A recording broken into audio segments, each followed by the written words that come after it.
This is Optimal Finance Daily, episode 976, A Helpful Guide to Stop Overspending with Friends, by Joshua Becker of BecomingMinimalist.com. And I'm Dan, I'm your host and narrator of some of the best blogs on personal finance. Happy Monday to you. Hope your week is off to a great start, and also a happy Veterans Day, and a big thank you to everyone who has served. Before we get to our post, I want to thank CreditRepair.com for their support. It's not just their name, it's literally what they do, and it's more than a one-time credit repair. CreditRepair.com understands that credit scores are a lifestyle. We all deserve an accurate and fair credit report, so let CreditRepair.com help you out. They work with you to check, challenge, and ultimately change your credit score. Repairing your credit can be hard. Calling CreditRepair.com? Incredibly easy. Call a credit advisor today and let them help you rewrite your credit story. Head over to the link in our show notes to sign up today for a free 15-minute credit analysis. Now let's get right to our post as we start optimizing your life. A Helpful Guide to Stop Overspending with Friends, by Joshua Becker of BecomingMinimalist.com. Nearly 40% of millennials overspend to keep up with friends. That's according to a recent survey.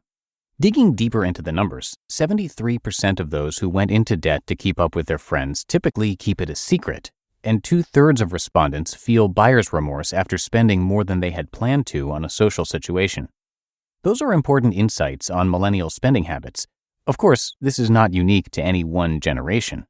According to Stephanie M. Tully and Isha Sharma, researchers and co-authors of Context-Dependent Drivers of Discretionary Debt Decisions Explaining Willingness to Borrow for Experiential Purchases, this is not a millennial-specific phenomenon.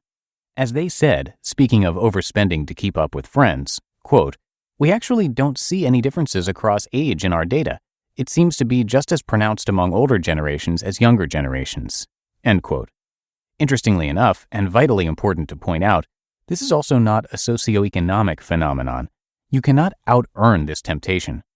According to Robert Frank in his 2007 book Richistan, quote, 20% of households with between $1 million and $10 million in assets in 2004 spent all their income or more in a frantic race to keep up with their newfound friends, those with more money than them, end quote. Regardless of generation and/or net income, the temptation to overspend in an effort to keep up with our friends and their spending habits is common to all of us. No doubt many of you have felt the same temptation in your own life. How then do we overcome this temptation? Here are 8 helpful steps to stop overspending with friends. 1. Set your budget. Or better yet, create a spending plan. Be very specific on the amount of money that you set aside for dining, experiences, and travel per month, and then be vigilant in keeping it. 2. Keep in mind the big dreams you have for your life. When creating your budget, remember that your budget is not a restrictive device. Just the opposite, your budget is a roadmap to the life you desire, free from debt and financially focused on your values and most cherished pursuits. 3. Be honest to your friends. Surprisingly, or maybe not surprisingly, some of your friends feel the same way you do. According to the same survey, 36% of respondents doubt they can keep up with their friends for another year without going into debt, but nearly 30% don't feel comfortable being the one to say no when one of their friends suggests an activity they can't afford.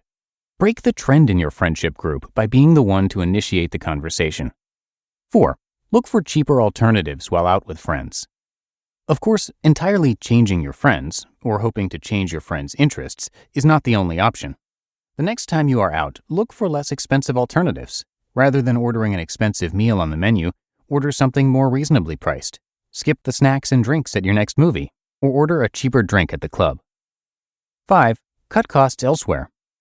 If spending time with friends and having the financial margin to do so is important to you, look for other spending areas in your budget that can be cut. Buy less clothing. Don't upgrade your phone. Pack your lunch for work.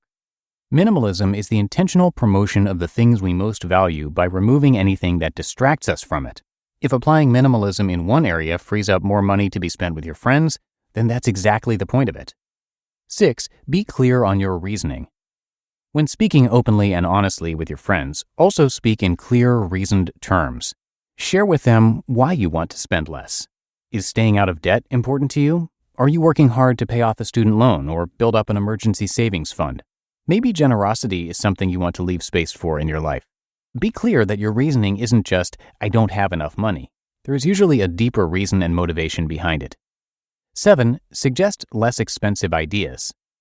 Friends spend time together. This is true. But that doesn't mean that everything they do together needs to cost a lot of money. Sometimes it just takes someone to offer up some less expensive ideas. Frisbee in the park, an afternoon on the beach, a hike, or a red box rather than a theater. 8. If you lose them, it's okay. I understand the fear that if you don't keep spending the money to be with your friends, they might stop being your friends, and that may be the case. But ask yourself, if that's true, isn't it eventually going to happen anyway?